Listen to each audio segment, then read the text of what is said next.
Well, howdy there, everybody. Remember this game? How I started all this nonsense? I looked at the save file, and it's been almost a year since I last played, which means I don't, remember how to play. But that's okay. Because I'm not really going to play it, but my friend who has a Switch,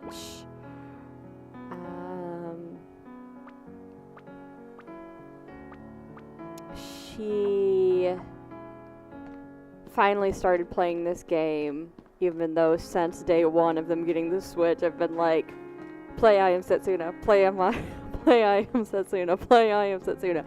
She is finally now playing I Am Setsuna. So I'm totally stoked. So I just felt like having it on in the background for today's Interceptor research. Welcome, one and all. I hope you had a lovely week. I hope you're enjoying your Sunday. I know things can be hard, but slow and steady you can make some improvements. And one major way of doing that is building community, which is easier said than done. I know. I definitely know. Let's see. So that, I think yeah, okay. I've already done everything. But one way is, of course, by video games. Yay, video games. They can do good. Woo! And so, I think I already went and did all this. How do I... Oh, right, there's no ends in this game, right? Oh, it's been so long since I've played. I'm like, what do I do? Anyway. Video games really can help build community. And one of the questions that I've been asked in Interceptor researches is about Mario, because I am a big Nintendo fan. I am definitely brand loyal to the extreme when it comes to Nintendo. And for me, it's because of memories and the general friendliness of the community, the games themselves. So this kind of ties into what I was talking about 2 weeks ago, that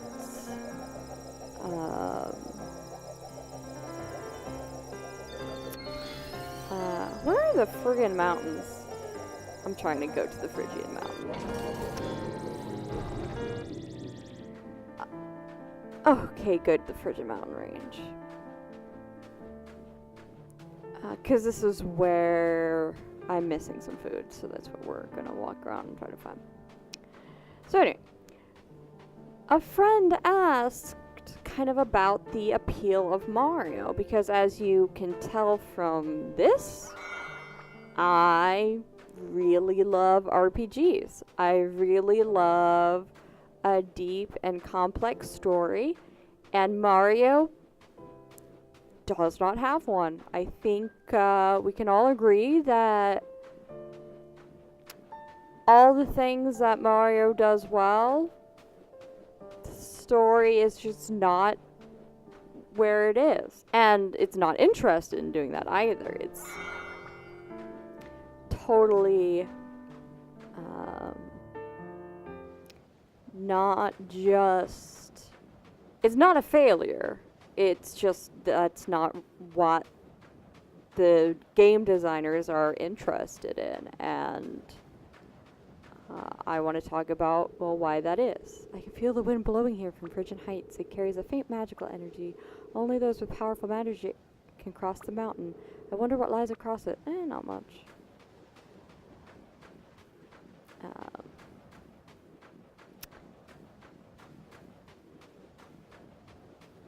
And what the creators of Mario are really interested in is game design. And you might say, here's a cynical view. When Mario first came out, well, Super Mario Brothers, we're talking about the one for the NES, over 30 years ago, video games were limited. They were based very much on what was seen in consoles or arcades. And, they were trying to bring the arcade experience to home. And video games at that time could only do so much. They could only have so many colors, they could only have so much music, etc., etc. But that was 30 years ago.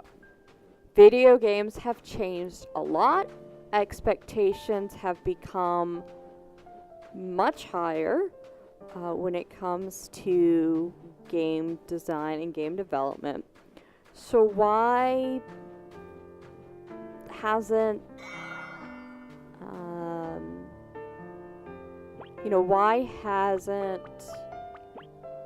Mario changed? Why haven't they developed a big story? Right? It seems like it would be Gatherington.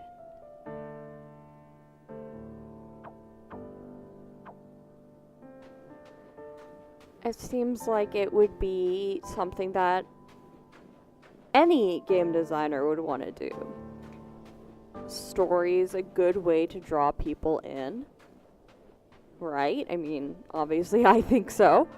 And other people do. I mean, RPGs are pretty popular right now. And although I don't think we're entering another golden age of RPGs, I totally do think that RPGs are really great.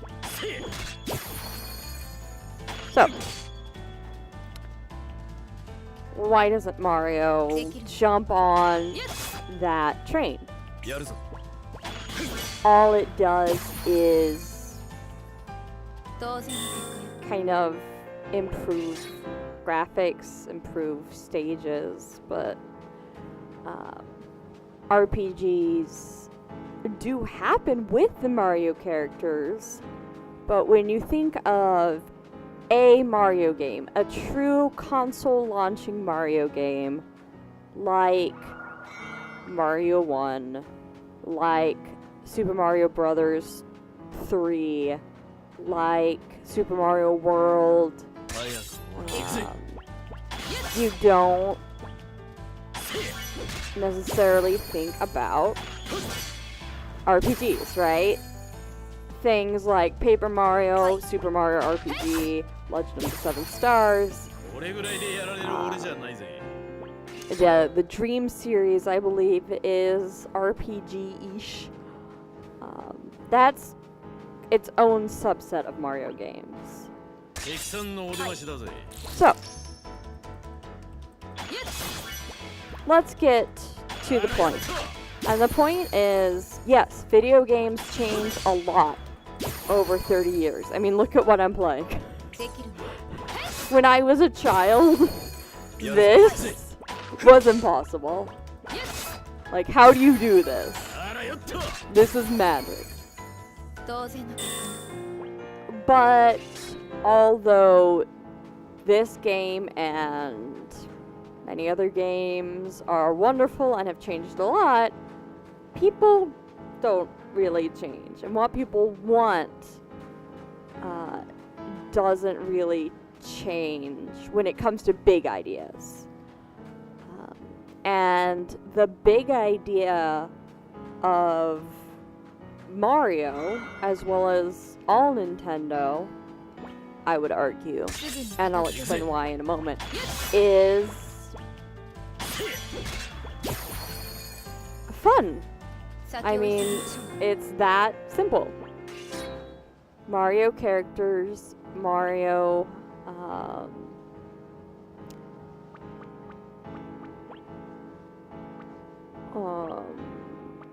sorry, I gotta change things real quick. So, Mario games, everything that Nintendo strives for is making fun, not necessarily advancing in the way that we might think. And I think that is such an important thing about Nintendo. When I read the book, The Console Wars, which is about kind of Sega versus Nintendo, one of the themes was the concern with having kind of more mature video games and what that moral line is, which was something that separated, at least in the argument of the book and the people involved, something that separated Sega and Nintendo. The line is more blurred now. Nintendo does have mature games, so on and so forth, but when you think of the Nintendo brand, you know, you think of light, sunshine, and all that is good in the world. And I'll just point out some of the Nintendo content creators, particularly the Nintendo Power Couple, whom I totally love, and I totally recommend their YouTube channel. And they are such a perfect view of kind of what it means to be Nintendo. It means really just sharing that fun experience with other people. And so with those standards, really what matters isn't the story. Because when you're trying to draw a lot of people together, people with diverse interests, people with diverse views, stories are more difficult because different people find different things in stories appealing. And as I talked about 2 weeks ago with my Golden Age RPG story, to have a really good RPG, you need a lot of diverse characters, a lot of diverse situations. Otherwise, the story isn't going to appeal to enough people. It's not going to be broad enough to be a truly good RPG. And that's kind of where Mario comes in. It's not trying to be a really good RPG because it's not the most worthwhile time investment, if that makes sense. Level design is much more important because people like being together. People like solving puzzles, generally. And something like a Super Nintendo or other, how should I say this? Other for all ages platformers, maybe?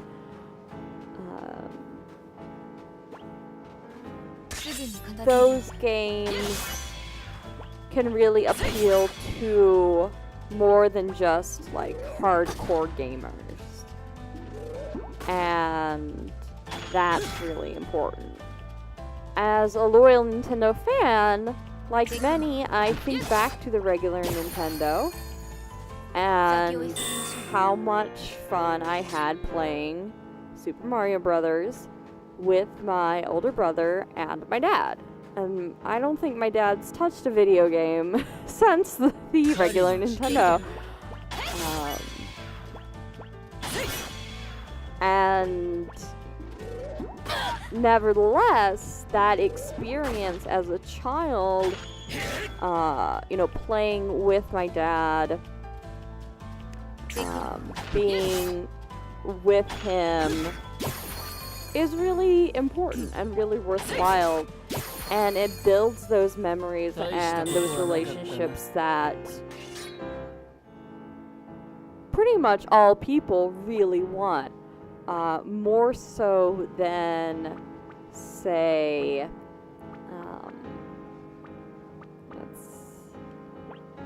Interceptor has a lot of Interceptor.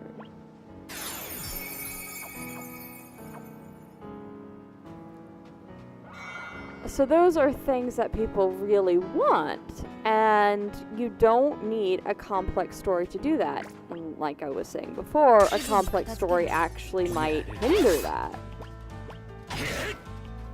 Because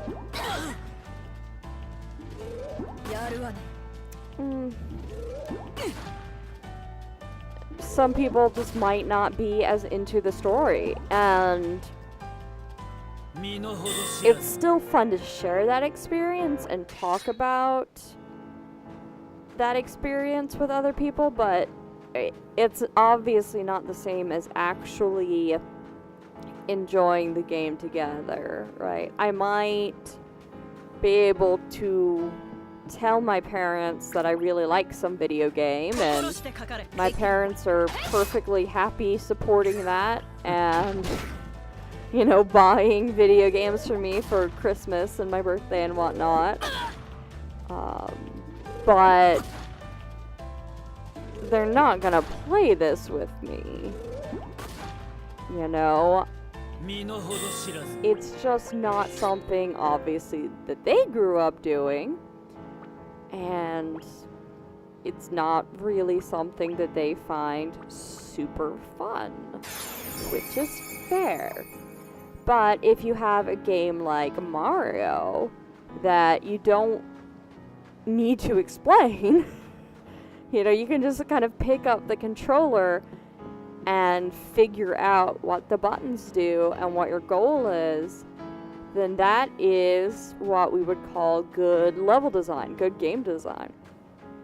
And so that's what Mario focuses on, and the reason that it is still so popular is because Nintendo is all about sharing experiences with people and sharing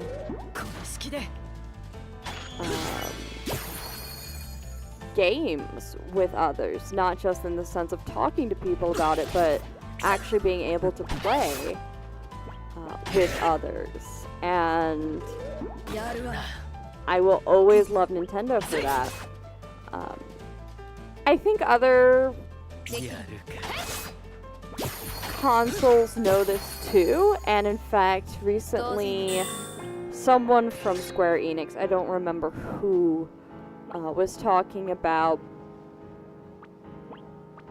how Final Fantasy was going to try to embrace more of the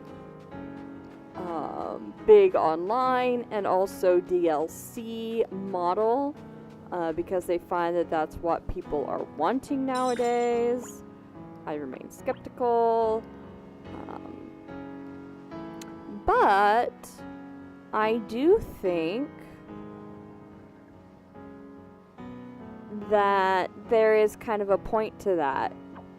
Unfortunately, games like Final Fantasy, which I love, are tending more towards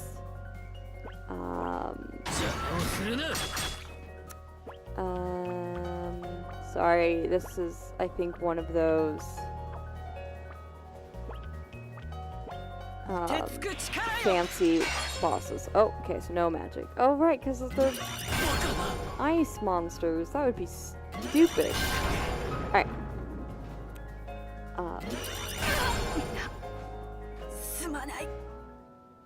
What was I saying? You know, they're doing more of the massive multiplayer online and things like Comrades and Final Fantasy 15. And don't get me wrong, online friends are great. I am very happy for all my online friends, especially the ones who are watching this. Hey guys! You're great! So I don't want this to come across as overly judgmental or anything, but playing a game online with people is never the same experience as actually playing with someone right next to you in the room. That's the most powerful and most entertaining form of sharing a game.